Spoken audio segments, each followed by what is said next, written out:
Ngibingelele kuwe mlaleli, ngiyathemba ukuthi uyaphila-ke. Mina engizocela kuwe-ke laphana ukuthi-ke uma ngabe usamusha kuleli khasi-ke leli-ke wenze nje okulungile-ke laphana-ke ungixhase nje, ucindezele-ke ibhathini subscribe nje, akubizi imali, kumahhala nje, okhishini nesenti-ke elimnyama phela leli, khona uzokwazi ukuthi uwisele zonke-ke iy'ndaba-ke ezintsha nje enhlelweni ngikulethela zona kulo-ke leli khasi-ke, ukuze ukuthi zingakuphuthi-ke lezi ndaba nje, ungakwenza usicindezele u-subscribe button njengamanje-ke.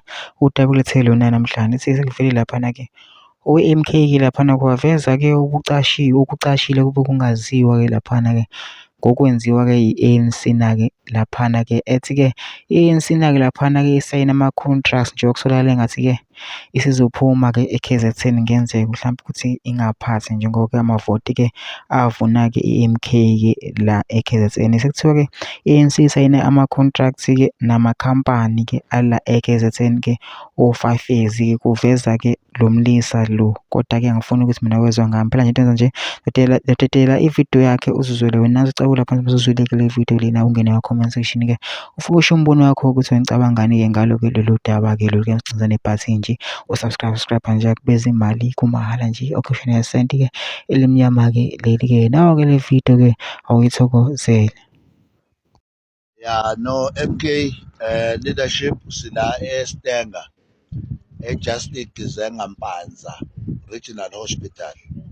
Sinenkinga la njengoba nibona nje, there are securities akhona, i-ANC is signing for 5 years no 3 years la ngaphakathi, and ama-cleaner asenkingeni, ophotha basenkingeni, ama-security asenkingeni yalama contract i-ANC waphuthumayo ewasayinayo. Njengoba nibona simlala nje sixoxa yona-ke le kade ngiyixoxa nani ukuthi guys, let's make sure ukuthi sonke njengamanje we are standing up, sikwazi ukubhekana ngqo nalesi simo sobuqhophololo, ngoba ubuqhophololo lobu according to us ngeke kube khona i-ANC isayine o month to month usaphethe yona ithi there is no money. Uma sekuphethe ilokhuze i-MK in KZN suddenly isiqala ukusayina all 5 years bama-contract, that means laba abantu bafuna ukwenza ubuqhophololo ngisho sebephuma emandleni. So we have to stand up for our people. Sibathembisile laba bantu sathi uma bevotela i-MK sizoqeda yonke le nkohlakalo, sobuyisa isithunzi somuntu omnyama.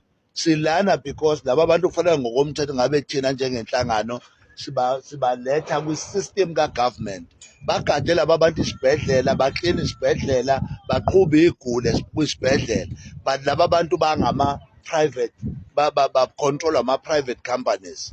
Ilento-ke sasikhuluma ngayo ukuthi kufanele sishintshe njengohulumeni we-MK. Ngiyacela ukuthi la njengoba siqala lesi struggle asenze sure ukuthi whoever signed this contract akalethwe in books ukuthi uyisayine ngayiphi.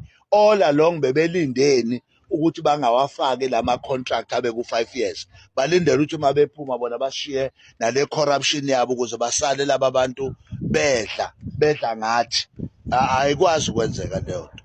So i-ANC ifikelwa isikhathi esimbi sokuthi ibe nobuqhophololo, ayingene kulo government wayo of national unity, not us, not using state money to do that. So this is what we are saying, comrade. So ngiyacela ukuthi we must have a very urgent meeting, we must convey a very urgent meeting where sizokwazi ukudila nalama issues esesishiwa nawo manje. Labo MEC esebeqala ukusayina izinto bazi kahle ukuthi bayaphuma, ubuqhophololo lobo, i-corruption leyo ekufanele bayiqonde ukuthi ngeke sikwazi ukuyimela. Ngeke sisebenze umphakathi kangaka. Laba bantu laba nje ubabona abela bahlala nezingane zabo, bahlala nezingane zabo bayayifundisa, banama cottage, laba bantu baqashile bayakhokha, and then after that suddenly abasenamsebenzi laba bantu ngenxa yobuqhophololo obulanga phakathi. Even the management needs to be changed in this Justice Gizenga Mpanza Regional Hospital. Ngiyacela ngilokho nje ngifuna ukuthi ngenzela ukuthi niyibone lento ekade ngikhuluma ngayo nalento ekade nginitshena yona ukuthi iyenzeka ngempela, is practical ukuthi ubuqhetseba nobuqhophololo and kufanele bashintshwe laba bantu abakwi-management because yibo laba abadala ukuthi bazoprotecta i-ANC ngamagazi abanye abantu.